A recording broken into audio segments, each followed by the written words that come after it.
કલ્યાણપુરાના શિવ રેસીડેન્સીમાં પ્રમુખ રમેશભાઈ રાવર સામે રહીશોમાં ભારે રોષ. વિરોધ કરનારાનું પાણી કનેક્શન કાપ્યાનો આક્ષેપ. પૂક્ષેપ પોલીસ ફરિયાદથી મામલો ગરમાયો. કલોલના કલ્યાણપુરા વિસ્તારમાં આવેલ શિવ રેસીડેન્સીમાંથી મોટા વિવાદના સમાચાર સામે આવ્યા છે. સોસાયટીના પ્રમુખ રમેશભાઈ રાવર સામે રહીશોએ મનમાની અને દબાણના ગંભીર આક્ષેપો કર્યા છે.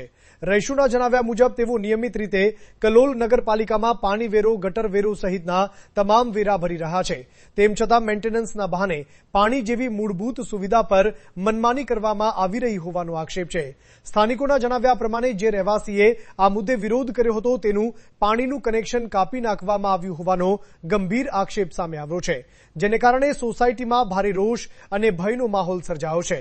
બીજી તરફ સોસાયટીના સીસીટીવી કેમેરાનું કનેક્શન ઓફિસમાં રાખવાને બદલે પ્રમુખના વ્યક્તિગત મોબાઈલમાં રાખવામાં આવ્યું હોવાના આક્ષેપ પણ સામે આવ્યા છે, જેને લઈને રહીશોમાં પ્રાઇવસી અને અધિકારોના દુરુપયોગ અંગે પણ સવાલો ઉઠી રહ્યા છે. મળતી માહિતી મુજબ વિરોધ કરનારાઓને દબાવવાનો પ્રયાસ પણ થઈ રહ્યો છે. આ સમગ્ર મામલે એક રહેવાસી દ્વારા સત્તાવાર પોલીસ ફરિયાદ નોંધાવવામાં આવતા મામલો વધુ ગરમાયો છે.